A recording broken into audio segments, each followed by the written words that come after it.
Hola, muy buenos días a todos y bienvenidos a Esenciales en Infectología, un espacio de aulas abiertas de la Universidad de Antioquia. El día de hoy nos acompaña el doctor Jefferson Moreno, él es residente de Medicina Interna de la Universidad de Antioquia, y con él vamos a discutir el tema de histoplasmosis, un hongo endémico emergente entre nosotros, en donde principalmente lo hemos asociado con los pacientes con VIH y trasplantados, pero que potencialmente puede afectar a un número mayor de pacientes, mayor teniendo en cuenta que tenemos un país de trasplantados donde el VIH viene aumentando y donde diversos tipos de inmunosupresión hacen que este hongo endémico sea cada vez más prevalente. Entonces, sin más preámbulos, los dejo con el doctor Jefferson para discutir este tema que nos compete a todos en todas las especialidades, puesto que vamos a ver la diversidad de cuadros clínicos que tienen que ver con este hongo. Bienvenidos. Buenos días. Entonces, para empezar a hablar de histoplasmosis, este es el cronograma o el plan que tenemos como agenda, y vamos a empezar pues por la historia. El histoplasma fue descrito por primera vez en 1905 en el canal durante las construcciones del canal de Panamá por el doctor Samuel Darling. El doctor Samuel Darling se encontraba comisionado desde los Estados Unidos en el canal pues para el apoyo médico, y él realizó una autopsia de un paciente masculino que falleció por una clínica que consideraron en ese momento correspondía a tuberculosis miliar. El paciente provenía de Martinica, y en la autopsia de este paciente el doctor evaluó la médula ósea, los ganglios, el pulmón, el hígado y el vaso, y encontró un microorganismo intracelular de 2 a 5 micras que tenía unos hallazgos que le sugerían una cápsula. Estamos ubicados en 1905. 2 años antes, en 1903, el doctor Leishman y el doctor Donovan acababan de describir la leishmaniasis en forma independiente. Entonces el doctor Darling pensaba que esta podía ser otra forma de leishmaniasis, porque veía este microorganismo intracelular con cápsula, a diferencia de lo de la leishmaniasis, y lo veía dentro del citoplasma de histocitos o células histocitos-like. Fue hasta 1912 cuando ya hasta 1912 cuando ya se logró identificar que la leishmania correspondía a una levadura y no a un protozoo. Entonces aquí la primera descripción. En 1912 se define que es una levadura, aquí que es un intracelular, y que la clínica simulaba una tuberculosis. En 1934 se logra cultivar esta levadura y se evidencia que tiene un crecimiento diferencial. Cuando crece a 37 grados centígrados, crece como levadura, y cuando lo hace a temperatura ambiente, lo hacía como micelios. Entonces, ya habiendo descrito esto, se identificó que el histoplasma era un hongo dimórfico y que su clínica era asemejada en muchos puntos del espectro de enfermedad a la tuberculosis. Entonces, en cuanto a su ecología, tenemos que el histoplasma capsulatum es un hongo saprófito que se encuentra especialmente en el suelo, y de aquí algo muy importante para saber en quién sospechar, y es que se encuentra en los 20 centímetros superficiales de todo el suelo, que requiere temperaturas de 22 a 29 grados centígrados para su mayor desarrollo, que el suelo tiene que ser ácido, tener un gran contenido de nitrógeno, mucha humedad, entre 67 y 87% de humedad atmosférica, y sitios con precipitaciones de hasta 1270 milímetros anuales de lluvia. Entonces, requiere zonas con mucha lluvia, muy húmedos, suelos ácidos, como son los de las cuencas de los ríos, y con alta concentración de nitrógeno. Como son suelos con alta concentración de nitrógeno, de aquí que necesitemos, o de aquí la relación tan estrecha del hongo con el guano de los murciélagos y con las excretas de las aves, porque tienen un alto contenido de nitrógeno, más las condiciones de humedad propias del suelo, hacen que el hongo prolifere en esos 20 centímetros iniciales de la capa del suelo y alcance concentraciones desde hasta 10 a las 5 microorganismos por gramo de suelo, por gramo de tierra. Entonces, en cuanto al guano y las excretas, sabemos que ambas aportan nitrógeno y el nitrógeno enriquece el suelo y facilita el crecimiento del hongo, pero las aves no se infectan con el hongo, simplemente favorecen la proliferación del mismo, a diferencia de los murciélagos que sí colonizan su tracto gastrointestinal por el histoplasma y son capaces de excretarlo en las dos posiciones. Entonces, ya sabiendo que es en los 20 centímetros del suelo que cumpla con estas condiciones donde el hongo se va a ubicar, vamos a pensar en qué sitios lo podemos encontrar y en qué forma lo podemos adquirir. Entonces, vamos a entender que lo vamos a adquirir o las personas se van a exponer a altas cargas del mismo cuando se aerosoliza o cuando se generan movimientos de este porcentaje del suelo y las microcomillas que hay en el suelo se generan, se esporulizan y pueden ser inhaladas. Entonces, todo lo que mueva el suelo favorece, favorece que nosotros podamos exponernos a un hidrógeno del oro. Entonces, ¿qué mueve el suelo? Las construcciones, la remodelación, todas las actividades de remodelación, la agricultura,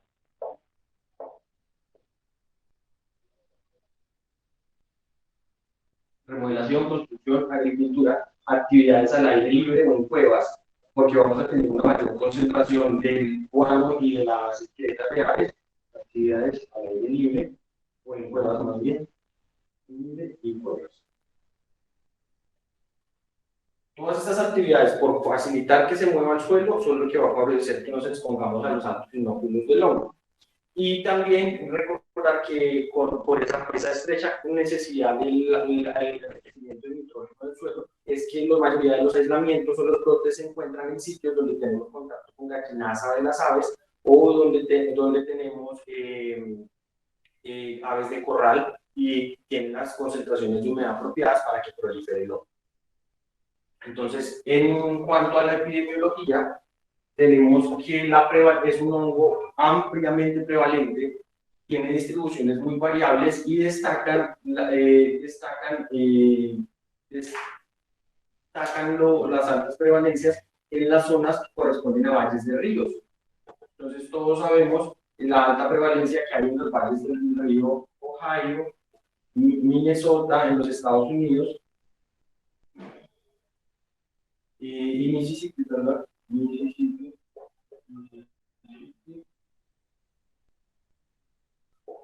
que es de hasta el 80%, evaluado con pruebas de histoplasmina, que podemos hacer una analogía a lo que se hace con la prueba de tuberculina, y se encuentra que en hombres jóvenes reclutas había una prevalencia hasta del 80% en los que se encontraban alrededor de estos ríos. ¿Por qué? Porque tienen las condiciones de humedad, precipitación y de calor necesarios para la proliferación. Pero no es solamente en los valles de este río, también se ha descrito en los valles del río Orinoco, del río Amazonas, del río de la Plata, el río Yangtze en China, zonas de Indonesia, el sudeste asiático. Entonces es un hongo que está aislado en todo el mundo, predominando en los valles de los ríos. Y ese aislamiento en todo el mundo, en el único sitio donde no se ha hecho es en África. Entonces ya podemos pensar en que, aunque lo puede estar en todo el mundo y hay zonas endémicas, hay zonas que son hiperendémicas. 80% en estas zonas de los valles de los ríos en Estados Unidos. En México tenemos aislamientos entre el 50 y 50%, también evaluados por histoplasmina. En Brasil, si comparamos el norte y centro, que está alrededor de la cuenca del Amazonas, tenemos reactividades de hasta el 40%. En el sur de Brasil tenemos un 10%, esto es el norte, 40, sur el 10%, y vamos a tener unas prevalencias muy variables. Pero ¿qué pasa con Colombia? En Colombia no se han hecho estudios entiendo la cantidad de isoplasmina, pero sí tenemos dos cosas grandes. Y es que en 1997 se publicaron datos de 321 pacientes en los que mediante serología se evidenciaba cuántos de esos pacientes habían estado expuestos ya al histoplasma. Y se encontraba que para Colombia, con datos de 321 pacientes, encontrábamos serologías positivas hasta el 40% de esos 321 pacientes. Y también tenemos datos de una encuesta que no nos dice tanto de prevalencia, pero sí cómo son estos pacientes. que es una encuesta que se desarrolla entre 1996 y 2008, que tiene a 484 pacientes, y de esos 484 pacientes, el 70% son pacientes que conviven con el HIV, hombres, y en su mayoría son adultos. Viendo pues la estrecha relación que vamos ahorita en la patogenia con la infección por VIH, la asociación que siempre se ha dicho es que probablemente como las actividades o las labores que nos exponen a estos suelos húmedos son en su mayoría desarrolladas por hombres, tal vez a esto se debe que la relación de casos sea de 4:1, pero a medida que las actividades van cambiando y vamos teniendo más equidad en cuanto a las labores, esta relación disminuye un poco, pero es claro el predominio en los hombres.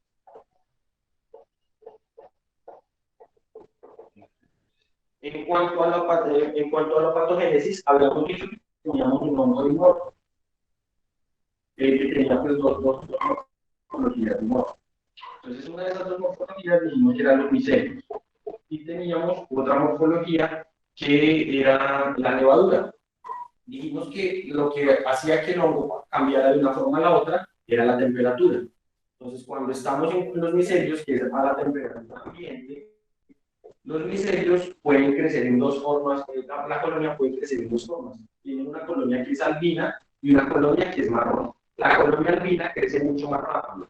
Esta colonia que crece más rápido, aunque crece más rápido, pierde la capacidad de generar esporas o de esporular, entonces no se torna tan infecciosa, a diferencia de la marrón que crece más lento, pero sí es mucho más virulenta y es capaz de persistir generando pues macroconillas o microconillas. Entonces, estos micelios, aparte de diferenciar las dos colonias, albina y marrón, también nos generan macroconillas y microconillas. Las microconillas tienen un tamaño de 2 a 5 micras y las macroconillas son un tamaño de 8 a 15 micras. Entonces, estas microconillas que tienen un tamaño de 2 a 5 micras son las que son capaces de llegar a los alveolos por el tamaño. Entonces, cuando la microconilla llega al alveolo, en el alveolo se está exponiendo a la temperatura de 37 grados centígrados. Entonces, va a cambiar esta forma de micelio y microconillas y se va a convertir en levadura. Esta conversión a levadura se va a desarrollar dentro de los macrófagos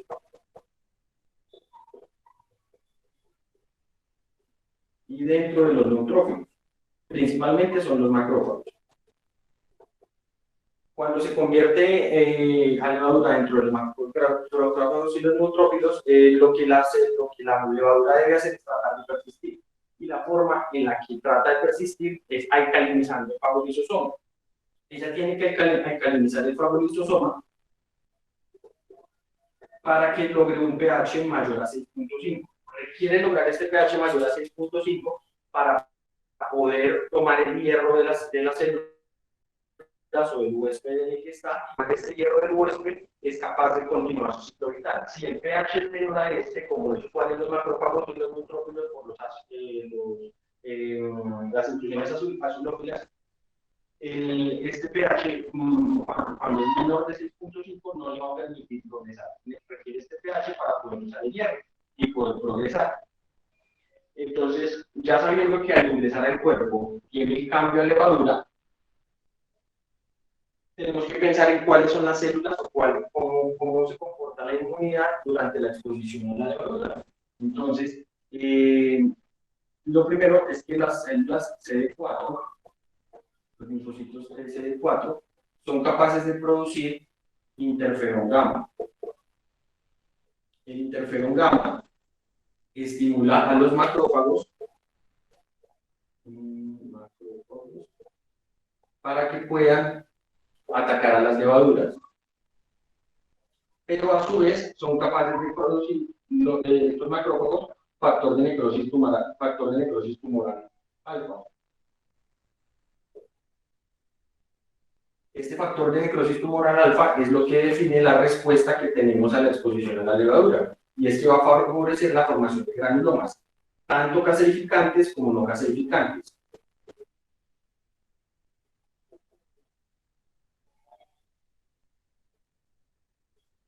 Es por eso que viendo este pequeño aspecto, vamos a saber qué pacientes son los que son más susceptibles a desarrollar enfermedad por histoplasma.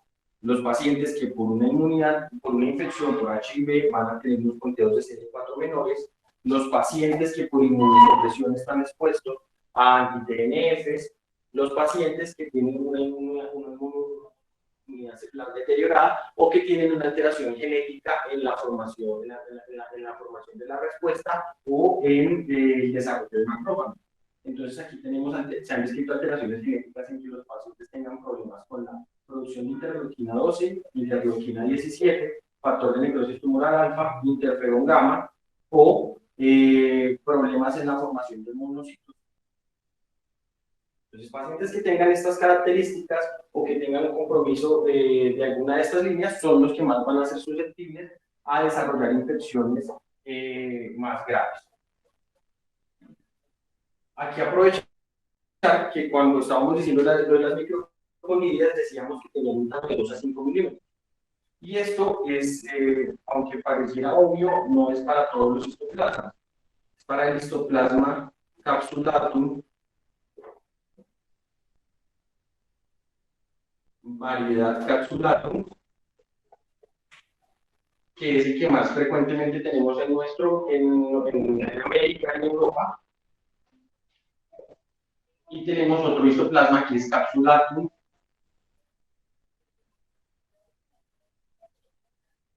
variedad que es el que tenemos en África. ¿Por qué este no lo vamos a lograr? Porque la variedad que se tiene en África occidental y central tiene un tamaño de 8 a 15 micras.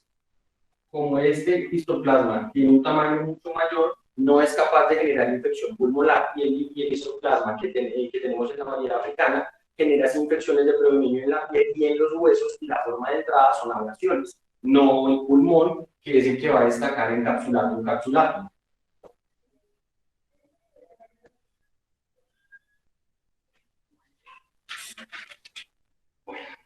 Entonces, para hablar de la clínica, tenemos un gran espectro de enfermedad. El sitio de entrada, como ya lo dijimos, es el pulmón, y es un microorganismo, es un hongo que es ampliamente prevalente. Entonces, vimos que tenemos unos grados de exposición en Latinoamérica desde 5 a 40 hasta 80.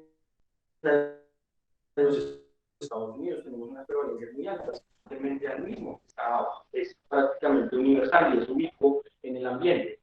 Entonces, ¿qué define quiénes desarrollan una enfermedad que requiera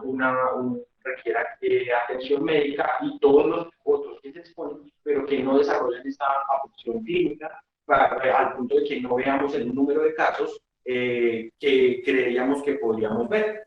Esto lo definen 3 cosas grandes. Toda la clínica de los pacientes se va a basar en 3 cosas muy importantes. Y lo vamos a dejar acá en verde para diferenciar la clínica, y es la edad que tenga el paciente. Los pacientes en los extremos de la vida son los más susceptibles y son los que más clínicamente son más llamativos. El tamaño del inóculo. Todos nos exponemos, pero dependiendo del tamaño del inóculo al que nos expongamos, vamos a tener una clínica muy diferente. La edad del inóculo, y lo otro va a ser la inmunosupresión. Porque si tenemos un paciente con inmunosupresión, su respuesta no va a ser apropiada. Entonces, teniendo esas 3 cosas, podemos tener en cuenta ahora sí la clínica. Entonces, tenemos que como el sitio de entrada es pulmonar, vamos a tener que la forma aguda va a ser de predominio pulmonar. Y la podemos dividir en aguda, subaguda y crónica. Entonces, esta forma aguda, subaguda o crónica se va a definir pues por tiempos o con la agresividad en la que se instaura, 2 a 3 semanas, más de 3 semanas, meses a años. Y esta forma pulmonar, ¿en cuántos pacientes se presenta? Dijimos que el sitio de entrada era el pulmón, pero el 90% de las personas al exponerse van a controlar al hongo, van a manejar los macrófagos, puede que formen un granuloma, genere calcificación y se controle la infección. O sea, el 90% será asintomático. Y de los que son sintomáticos en la forma aguda, que correspondería al 10%, vamos a tener que la presentación va a ser de fiebre, tos,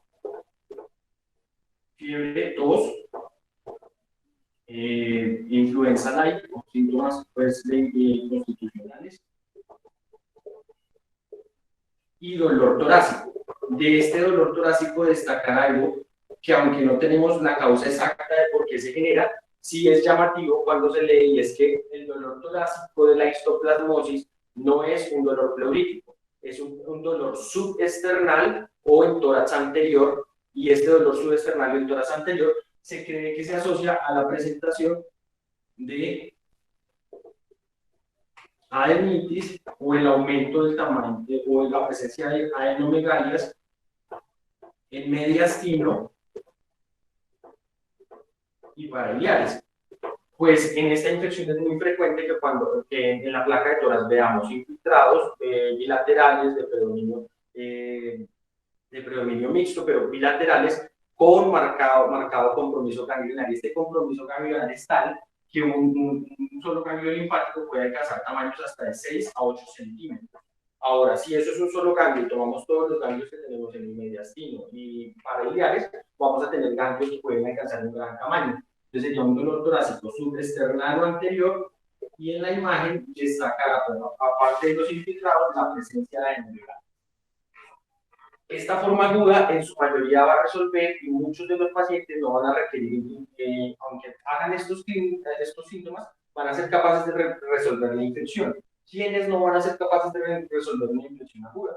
Los pacientes inmunosuprimidos, los pacientes que tengan un alto inóculo o que estén en los extremos de la vida. En la forma subaguda, ya la fiebre solamente se va a presentar en el 50% de los pacientes, la tos se va a tornar productiva, y el dolor torácico no va a ser tan llamativo. Voy a seguir viendo adenomegalias infiltrados en la imagen, en la placa de tórax, o en la placa de tórax en la tomografía, pero como ya se está tornando más subagudo, ya los histoplasmas dentro de los macrófagos empiezan a formar granulomas y estos granulomas empiezan a calcificar. Entonces ya aquí voy a tener más presencia de calcificaciones. Y en la forma crónica tengo dos variantes, que va a depender también de la susceptibilidad del huésped y de la edad.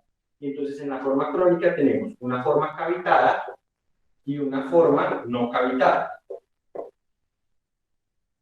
La forma cavitada va a destacar en personas mayores de 50 años que tengan enfisema y que fumen. Los pacientes que tengan estas características son los que van a tender a desarrollar la forma cavitada. Y esta forma cavitada va a ocurrir de este 10% de pacientes que tienen histoplasmosis pulmonar, va a presentarse en 8%. Entonces el 8% de ese 10% son los que van a hacer la forma cavitada. La forma cavitada, como desde la descripción del doctor Darling, es muy similar a la tuberculosis. Entonces vamos a tener pacientes con diaforesis, pérdida de peso, diaforesis nocturna, pérdida de peso, fiebre, tos y cavitaciones que en el 90% de los casos van a ser en los ápices.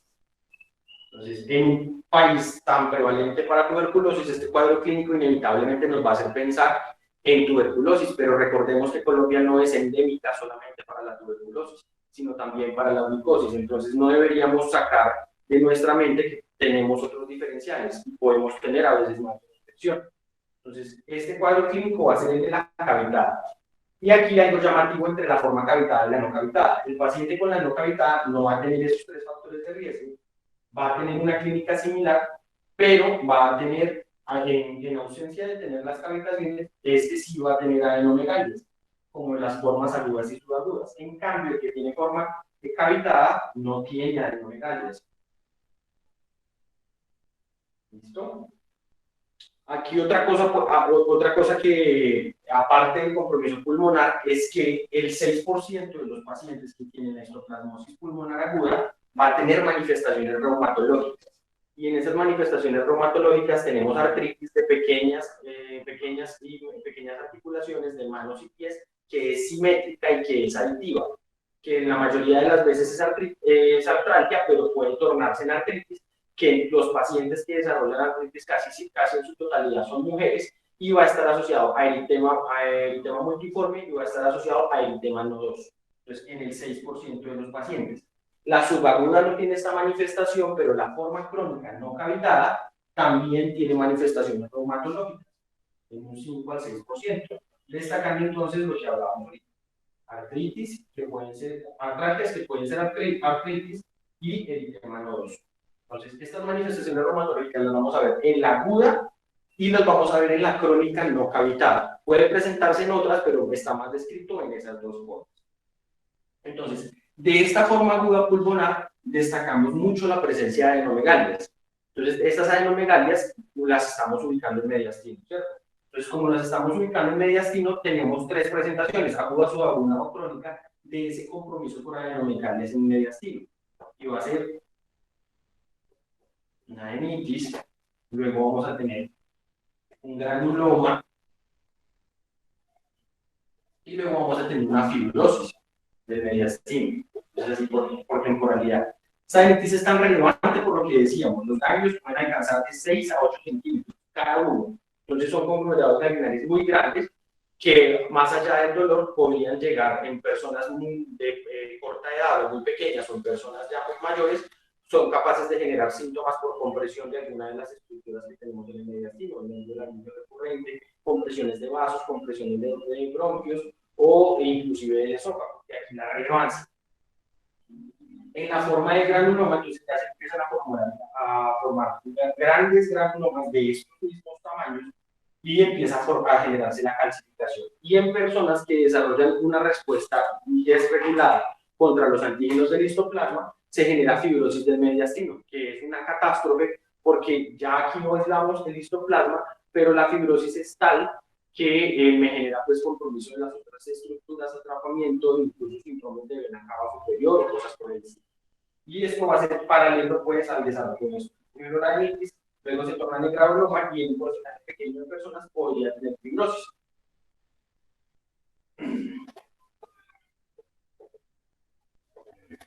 Entonces, esas eran las formas pulmonares.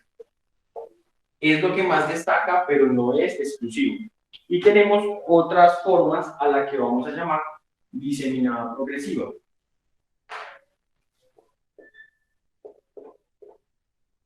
Entonces, histoplasmosis diseminada progresiva. Las formas diseminadas progresivas también las puedo dividir así, en aguda, subaguda o crónica, pues para facilitar el entendimiento. Y estas formas diseminada progresiva van a variar también en su presentación. Entonces, la aguda se va a instaurar en las primeras 2 semanas. La histoplasmosis diseminada progresiva es mortal, es capaz de matar al paciente. Entonces, requiere que seamos muy sensibles a su presentación, nos demos cuenta porque tenemos que intervenir, es capaz de matarlo. Si no tiene una intervención, tiene una mortalidad hasta del 100%.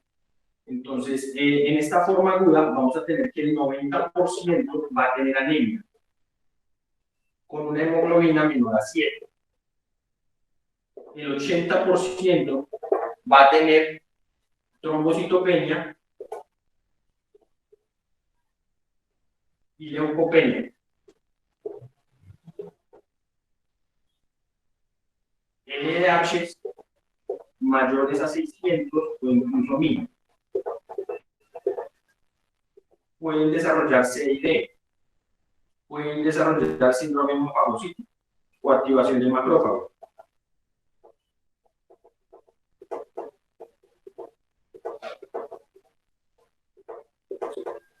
Por ende, pues entonces compromiso neurológico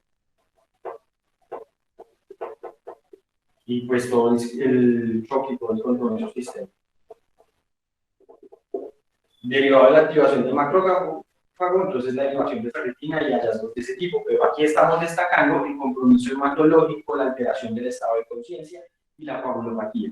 Este paciente que tiene una presentación aguda de una histoplasmosis diseminada progresiva, es un paciente que en su mayoría va a estar bajo inmunosupresión. Casi siempre van a ser pacientes con VIH porque son los más prevalentes, pero no son los únicos. Los pacientes que reciben inmunosupresión también lo pueden presentar. Y los pacientes con VIH son los que tienen menos de 150 a 204. Entonces acá unos como factor de riesgo, unos CD4 menores de 150. Entonces, aparte del compromiso hematológico y el compromiso, pues, en los laboratorios, destaca la presencia de hepatoesplenomegalia. Hepatoesplenomegalia, las adenopatías y el compromiso en piel. Al inicio, cuando les estaba comentando sobre la ecología y patogénesis del virus, me salté comentarles que hay 8 clados o grupos, o 8 grupos de histoplasma que se definen por un progenitor común, y esos 8 clados o 8 grupos se distribuyen con 2 en Norteamérica, 2 en Sudamérica, 1 en Indonesia, 1 en Euroasia, 1 en Australia y 1 en África. ¿Por qué son relevantes estos clados? Porque estos grupos, pues, muestran unas características diferenciales, y es de amplia relevancia que los clados que pertenecen a Sudamérica, que son el A y el B, y los de Norteamérica, que son 1 y 2, que son a los que más estamos expuestos, tienen unas diferencias. Y es que los clados de Sudamérica tienen mayor predilección por desarrollar lesiones en piel, asociados al compromiso sistémico que estamos viendo. Entonces, en esta forma diseminada progresiva, vamos a tener compromiso en piel. El compromiso en piel es muy heterogéneo, desde pápulas umbilicadas, pústulas, úlceras, lesiones costrosas y exantemas purpúricos extensos. Entonces es un compromiso muy variable, pero la presentación del compromiso en piel destaca en los pacientes suramericanos y va a variar entre las formas agudas, subaguda y crónica de la diseminada. Y no es solamente compromiso de la piel, también voy a tener compromiso en las mucosas, dentro de lo que vamos a destacar las úlceras orales, que en la mayoría de las veces van a ser orales, pero en un pequeño porcentaje pueden ser también genitales. Entonces, aquí vamos a agregar entonces hepatoesplenomegalia, adenopatías, el compromiso en piel en la forma aguda es de aproximadamente el 10%, y la presencia de úlceras. Ya vamos a ampliar lo de las úlceras y la piel para que nos facilite el entendimiento al compararlo con las otras dos formas. Entonces, esta forma es francamente mortal. Entonces, debemos ser sensibles a esto porque el compromiso hematológico, la CID y la activación del macrófago pueden matar al paciente. Ya en la forma subaguda, tenemos también compromiso hematológico, pero los porcentajes van a cambiar. Ya la anemia va a ser en un 40%, la trombocitopenia y la leucopenia van a estar entre el 20 y 35%. El paciente ya va a tener un curso mayor a 2 semanas, también puede tener fiebre, también puede tener NH elevada, pero no va a presentarse con una CVD y una activación del macrófago. Va a tener lo mismo que el otro en cuanto a fiebre, también puede tener hepatoesplenomegalia. Tiene más adenopatías que el agudo, tiene más compromiso en piel. Este 10% empieza a aumentar cuando nos movemos hacia este lado. Más compromiso en piel, tiene más úlceras. Y estas úlceras en la cavidad oral van a variar. Entonces, en el agudo son úlceras de poca profundidad, no tan definidas, no tan entematosas. Cuando ya nos movemos al subagudo, se hace más definida, los bordes se hacen más indurados, el fondo es más limpio y profundo, y en general no son dolorosas. Entonces, indurada de bordes duros, con un fondo limpio, muy eritematosa, pero en general no es dolorosa. Entre más nos movemos hacia crónica, las úlceras son más profundas y estas características se hacen más frecuentes. Aumenta el compromiso en piel en úlceras y se hacen más marcados sus detalles. Más úlceras, más compromiso en piel, hepatoesplenomegalia, fiebre y el compromiso hematológico variante. Aquí en la subaguda hay un compromiso que es muy importante tenerlo porque no lo tiene ni la aguda ni lo tiene ni la crónica, y es el tracto gastrointestinal. El tracto gastrointestinal en la subaguda se compromete hasta en el 70% de los pacientes y puede pasar desde una úlcera de predominio ileocecal hasta la formación de masas y obstrucción. Entonces también hay que tenerlo en cuenta dentro del diferencial de una perforación o de una úlcera en el tracto gastrointestinal. Y el compromiso en las glándulas suprarrenales. Entonces las suprarrenales se pueden ver aumentadas de tamaño hasta el 80% de los pacientes, y en las autopsias encontramos este hallazgo de compromiso por histoplasma en las suprarrenales, pero yo voy a ver unas manifestaciones clínicas de insuficiencia o un Addison solamente en el 10%. Pero entonces, estos dos compromisos, tanto gastrointestinales como suprarrenales, destacan en la subaguda. Ya cuando nos movemos a la crónica, en la crónica tenemos fiebre, febrícula, tenemos adenopatías, pero lo más frecuente aquí es el compromiso de las úlceras y la piel. Puedo tener hepatosplenomegalia en menor porcentaje y no tengo compromiso tracto gastrointestinal ni suprarrenal. Más o menos el 20% de los pacientes cuando tienen una histoplasmosis diseminada también pueden tener compromiso en el sistema nervioso central.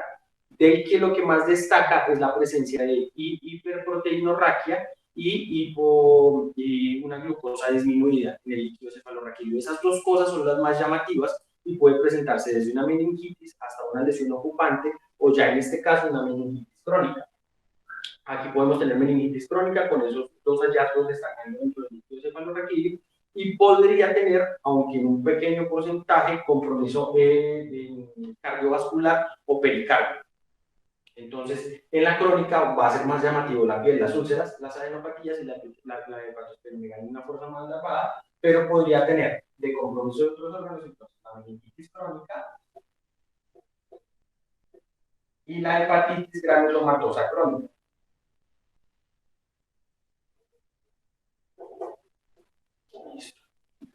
Entonces ahí tenemos pues la parte agudo, subagudo, crónico en cuanto a las manifestaciones clínicas.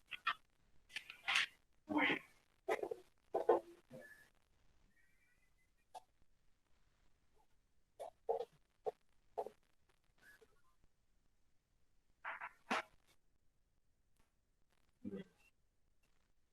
Cuando vamos a ver el diagnóstico, entonces en el diagnóstico tenemos que nos podemos valer de varias estrategias. Dentro de esas estrategias tenemos la serología, los antígenos, el cultivo, serología, antígenos, cultivo, pruebas moleculares. Y entonces, el cultivo es el gol estándar. Entonces, el cultivo es el gol estándar. Del cultivo tenemos mayor rendimiento cuando el paciente tiene una mayor carga micótica. Entonces, entre el paciente más inmunosuprimido esté y tenga más histoplasma, pues voy a tener mayor rendimiento de los hemocultivos. Entonces, en las formas cavitadas de los cultivos de esputo, puedo tener un rendimiento en los cultivos de 56 a 67%, y en los hemocultivos o cultivos de médula ósea en un paciente con una forma diseminada, puedo tener rendimientos de 75-80%. Estos cultivos son de crecimiento prolongado, pueden tardar hasta 6 semanas. Pueden tardar hasta 6 semanas, pero más o menos el 90% de los cultivos que van a crecer, en los primeros 7 días ya estoy empezando a ver que está empezando a crecer la colonia. El promedio de crecimiento son 3 semanas, pero se extiende hasta 6 semanas. Entonces, como el cultivo se tarda tanto, aunque es el gol estándar, no podemos esperar tanto tiempo en una forma que puede matar a un paciente. Entonces, tenemos que apoyarnos en la serología. En las serologías tenemos dos formas grandes y es la fijación del complemento y tenemos la inmunodifusión. En la fijación del complemento tenemos que cuando el paciente tiene unos títulos de 1 en 8, el paciente ha estado expuesto al histoplasma. No sabemos si tiene una infección aguda, sabemos que ha estado expuesto. Pero debemos pensar en que tenemos que buscar una infección aguda o una infección en el momento en que lo estamos viendo cuando los títulos son mayores de 1 en 32. La serología tiene el problema en que los pacientes con VIH, el 50% de los pacientes van a tener serologías negativas a pesar de tener una histoplasmosis aguda. Entonces, por eso no son tan confiables, pero estos serían los valores. En la inmunodifusión tenemos los antígenos H y M. El antígeno M está presente más o menos en el 80% de la población y se eleva más rápido, pero persiste en el tiempo, entonces no nos sirve para identificar una infección aguda. En cambio, el antígeno H está presente en menos del 5 al 10% de la población y se demora más en elevarse, pero se eleva transitoriamente, no es permanente. Entonces, cuando yo tengo positividad para el antígeno H en una serología que se procesó por inmunodifusión, pienso que cuando el antígeno H está positivo, tengo una infección aguda. Otra vez recordando el problema de que el paciente con VIH, que es el grueso de la población que vemos con histoplasmosis, va a tener un 50% de serologías falsamente negativas. Es aquí donde entra el antígeno. Entonces, el antígeno urinario, pues lo podemos medir en orina, sérico, lavado broncoalveolar, va a tener un rendimiento mucho mejor. Y el rendimiento, como es un antígeno, es mejor entre el paciente más micosis tenga. Entonces, en las formas diseminadas, en los pacientes inmunosuprimidos que tienen una gran carga micótica, son donde un mejor rendimiento voy a tener del antígeno. Es pensar que el antígeno me va a quedar mejor cuando yo tenga a un inmunosuprimido gravemente enfermo. Y va a ser más positivo o de mayor rendimiento en la orina con respecto al suero. El lavado branquioalveolar lo pongo acá porque el lavado branquioalveolar tiene un buen rendimiento en la forma aguda o cavitada en inmunocompetente. ¿Listo? Y aquí para los inmunosuprimidos, predominio pues en la orina. Ya les voy a dar los valores y entonces en los valores tenemos pues que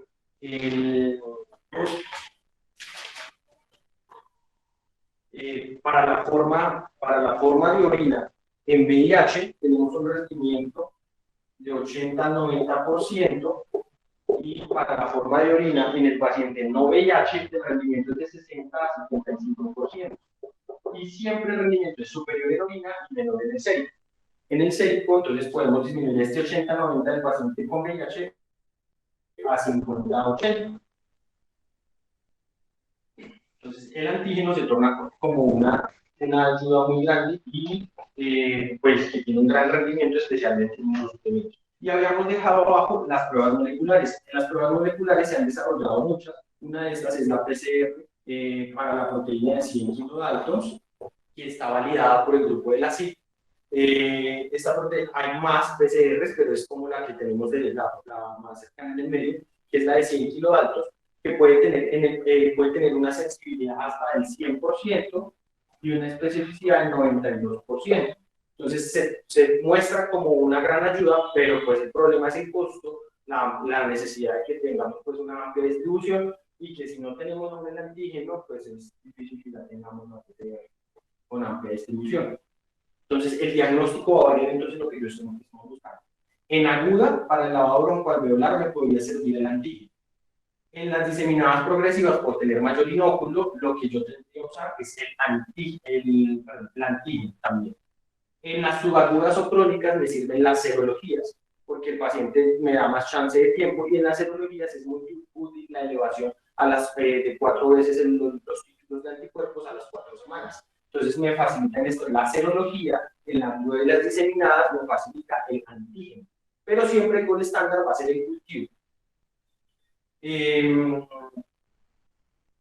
Para el tratamiento hay que considerar pues dos grandes grupos de medicamentos. Uno es el itraconazol, o dos medicamentos esencialmente.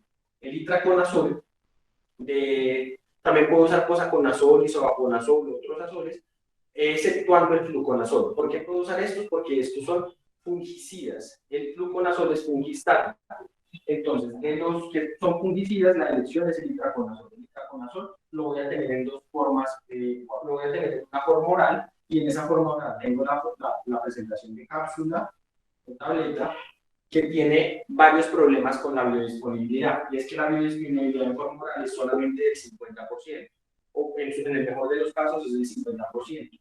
Va a requerir que el paciente tome el medicamento con alimento, pero a pesar de tomarlo con alimento, requiere que tengamos un pH ácido en el estómago. En cambio, cuando yo uso itraconazol en la forma de suspensión, esta biodisponibilidad sube un 37% aproximadamente, o sea que subiría más o menos a un 87%. Ya no va a importar si lo tomo con alimentos o no. Y aquí lo que va a preferirse es que el pH no sea, aquí voy a necesitar que el pH, no incluir el pH, pero a diferencia de tomarse con alimentos, debe tomarse sin alimentos. Sin alimentos no importa, y la cápsula con alimentos y el pH del estómago no importa, o sea, los alimentos deben ser ácidos. Es por esto que la presentación que preferimos de itraconazol va a ser la suspensión. Cuando yo defino que debo tratar al paciente, pues como dijimos en la forma aguda, muchos que van a mejorar, en la forma aguda solo trataría al que tenga más de un mes con síntomas y no resuelve, o es un paciente inmunosuprimido en el que no espero que vaya a resolver, o se está presentando un 100%. En su labor electrónico, en especial la forma cavitaria, sí los trato, y las formas diseminadas los trato. El itraconazol es cuando el paciente tolera la vía oral. La anfotericina es cuando el paciente no la tolera o está gravemente enfermo. Entonces se inicia con la anfotericina por 2 semanas y luego se cambia el itraconazol. Entonces, la forma de dar el itraconazol sería 3 veces al día, 3 veces al día por 3 días y luego 2 veces al día en la forma aguda 6 a 12 semanas y en las otras 6 hasta por 12 meses, que sería la diseminada. Y la forma de dar la anfotericina, entonces aquí hay diferencia y hay estudios que comparan el tratamiento de la histoplasmosis en pacientes con VIH entre anfotericina liposomal versus anfotericina de oxicolato, y hay clara ventaja en dar anfotericina liposomal en paciente VIH con histoplasmosis, y es que hay menos mortalidad, hay mayor éxito, hay menos tasas adversas. Entonces aquí en histoplasmosis sí preferimos, en histoplasmosis diseminada en pacientes con VIH, sí preferimos la administración de anfotericina liposomal. Entonces dijimos que se daría por 2 semanas en el paciente que está gravemente enfermo o tiene desaturación o no tiene anfotericina liposomal.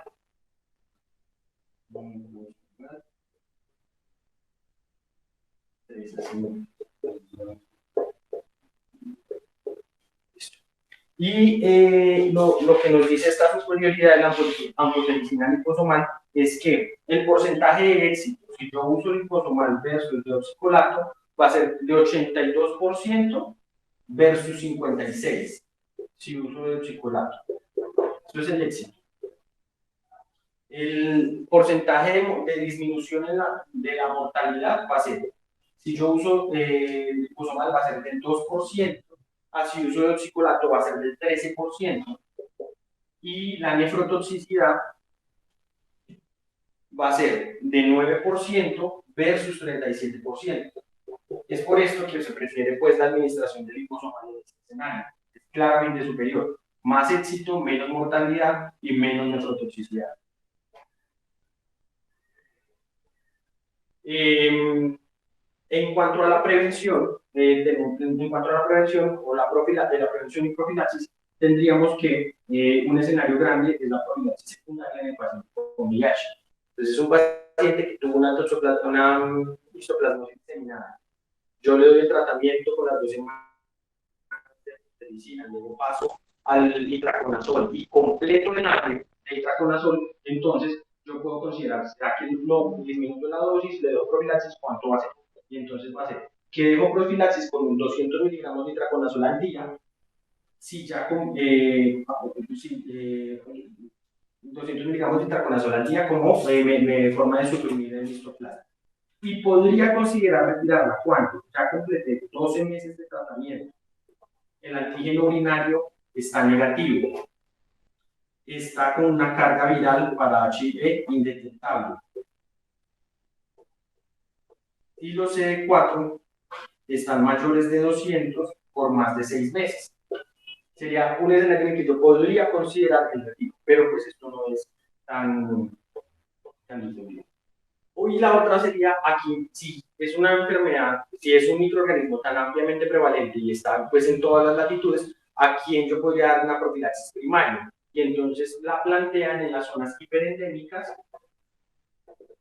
en las que yo tengo un paciente inmunosuprimido y la tasa de histoplasmosis en esta zona sea de hasta 10 casos por 100 pacientes año. Por 100 pacientes año. Solamente en esos casos yo podría considerar dar una profilaxis primaria, no secundaria sino primaria, una inmunosuprimido, una hiperendémica con esas características.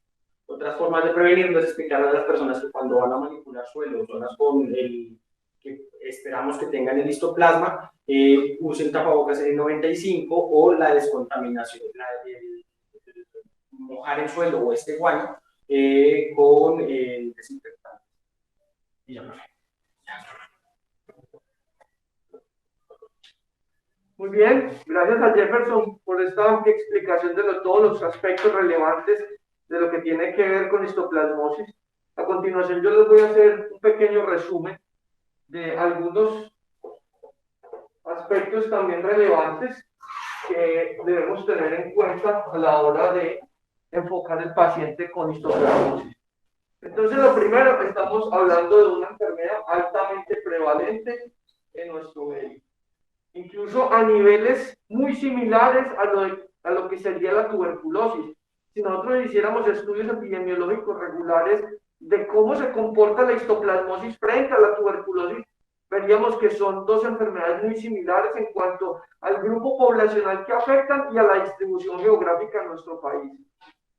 Entonces, hablando de esta entidad, los aspectos clínicos ya los resaltaban, de cómo podemos pasar de una infección localizada, que puede ser solamente úlceras orales, o que pueden ser lesiones en piel, o formas pulmonares únicas, o formas diseminadas.